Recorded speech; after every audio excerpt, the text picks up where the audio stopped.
પહેલગામ હુમલા બાદ લોકોમાં રોષ જોવા મળી રહ્યો છે અને દેશના દરેક નાગરિક આ ઘટનાનો બદલો લેવા માંગે છે। એક પછી એક કડક એક્શન સરકાર દ્વારા લેવામાં આવી રહ્યા છે ત્યારે આગામી દિવસોમાં આતંકીઓને પાડતા પાકિસ્તાનને સજા આપવાનો સમય આવી ગયો છે। નમસ્કાર, આપની સાથે હું ભગવતી વિશાવડિયા।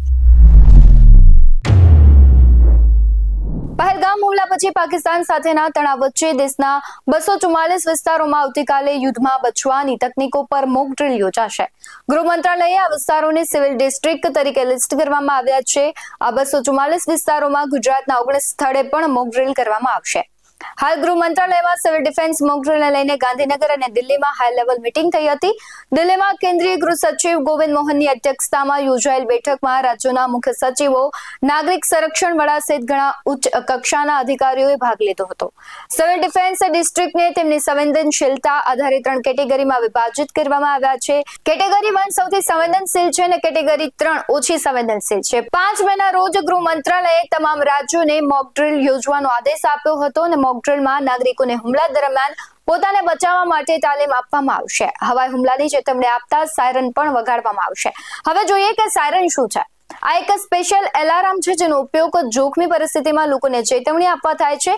તેનો ઉપયોગ ખૂબ જ મોટો હોય છે અને જેનો અવાજ પણ દૂર દૂર સુધી સ્પષ્ટ સંભળાઈ શકે તેવો હોય છે। સાયરનનો અવાજ તે વધતો અને ઘટતો રહે છે જેથી વાહનના અવાજથી અલગ લાગે।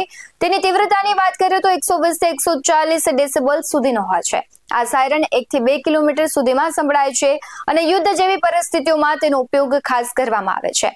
હવે જોઈએ કે સાયરન કઈ જગ્યાએ હોય છે। પોલીસ સ્ટેશન, સરકારી કચેરી, પોલીસ હેડક્વાર્ટર, ફાયર સ્ટેશન, સૈન્ય જગ્યાઓ અને ભીડવાળા વિસ્તારમાં આનો ઉપયોગ થાય છે। ઇતિહાસમાં પણ સાયરન વગાડવામાં આવ્યા હતા।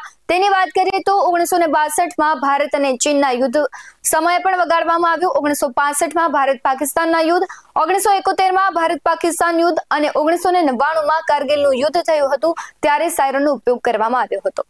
સાયરન લાગે ત્યારે કેવા પગલાં લેવા જોઈએ તેના વિશે વાત કરીએ તો 5 થી 10 મિનિટમાં સુરક્ષિત સ્થાન પર પહોંચી જવું જોઈએ। ટીવી, રેડિયો અને સરકારી ચેતવણી પર ધ્યાન આપવાનું હોય છે। અફવાઓ પર ધ્યાન નથી આપવાનું, માત્ર સત્તાવાર માહિતી પર ધ્યાન આપવાનું છે।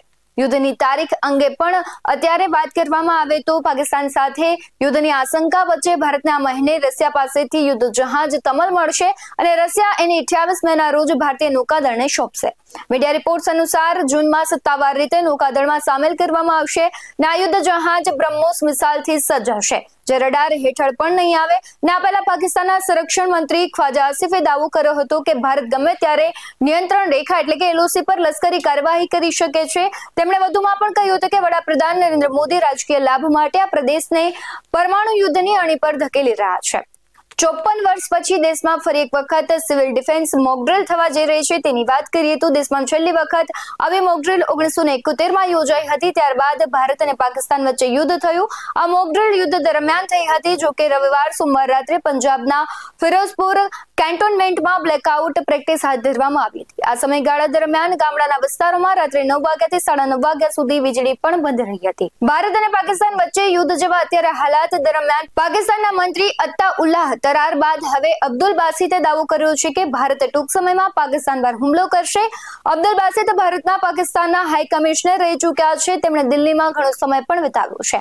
બાસિતના મતે ભારત લિમિટેડ મિસ એડવેન્ચર કરશે જે રશિયામાં આજે પૂરી થતી વિજય દિવસની ઉજવણી પૂરી થવાની રાહ જોઈ રહ્યા છે।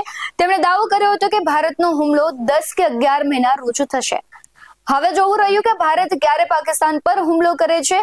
આવા જ વધુ અહેવાલો સાથે ફરી મળતા રહીશું। તમે અમારી YouTube ચેનલને સબસ્ક્રાઇબ કરવાનું, અમને Facebook અને Instagram પર ફોલો કરવાનું ભૂલશો નહીં। બાકી અવનવી અપડેટ્સ મેળવવા માટે આપ જોતા રહો BS9 TV ન્યૂઝ। નમસ્કાર।